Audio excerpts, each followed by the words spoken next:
ಸರ್ಕಾರದ ಕರ್ತವ್ಯ ಆಗ್ತದೆ. ನಮ್ಮ ಸಂಪನ್ಮೂಲ ಎಲ್ಲಿ ಅಂತ ಹೇಳಿದ್ರೆ ನಮ್ಮ ಮಕ್ಕಳ ಭವಿಷ್ಯ. ಬೇಸಿಕಲಿ KPS ಅಂದರೆ ಏನಂತ ಹೇಳಿದರೆ, ಒಂದು ಶಿಕ್ಷಣದ ವ್ಯವಸ್ಥೆಯನ್ನು, ಅವಶ್ಯಕತೆ ಇರ್ತಕ್ಕಂಥ ಶಿಕ್ಷಣದ ವ್ಯವಸ್ಥೆಯಲ್ಲಿ ಮೋಸ್ಟ್ಲಿ ಎಲ್ಲದೂ ಕೂಡ ಕವರ್ ಮಾಡ್ತೀವಿ.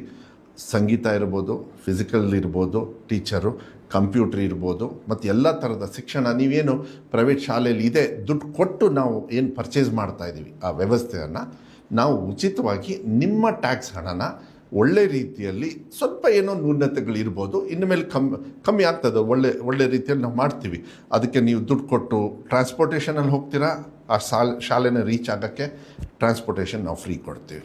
ನಾವೇನು ಮಾಡ್ತಾಯಿದ್ದೀವಿ, ಬಸ್ ಕೊಡೋದ್ರ ಬದಲು ನಾವು ಬಸ್ಸಿಗೆ ಒಂದು ಪರ್ ಹೆಡ್ ಅಂತ ಕೊಟ್ಟಾಗ, ಪರ್ ಹೆಡ್ ಮಗುಗೆ ಇಷ್ಟು ಅಂತ ಹೇಳಿ ಕೊಟ್ಟಾಗ ಅದರಿಂದ ಒಂದು ಗವರ್ನಿಂಗ್ ಬಾಡಿ ಮಾಡ್ತೀವಿ. ಯಾಕೆಂದರೆ ಒಂದು 12th ಸ್ಟ್ಯಾಂಡರ್ಡ್ ಅಂದರೆ ಅಲ್ಲಿ ಗವರ್ನಿಂಗ್ ಬಾಡಿ MLA ಅವರ ಅಧ್ಯಕ್ಷರು ಇರ್ತಾರೆ, SDMC ಮತ್ತು CDC ಎರಡು. ಆ CDCಗೆ MLA ಅವರೇ ಅಧ್ಯಕ್ಷ ಇರ್ತಾರೆ. ಸೊ ಗವರ್ನಿಂಗ್ ಬಾಡಿಗೆ MLA ಅವ್ರನ್ನ ಅಧ್ಯಕ್ಷ ಮಾಡಿ SDMC ಮತ್ತು CDC ಅವರೆಲ್ಲ ಸೇರಿಬಿಟ್ಟು ಯಾವುದೇ ಥರದ ಅಲ್ಲಿ ಕ್ಲೀನಿಂಗಿಗೆ ಹೆಚ್ಚು ದುಡ್ಡು ಕೊಡಬೇಕಂತ ಹೇಳಿ ತೀರ್ಮಾನ ಮಾಡಿದ್ದೀವಿ.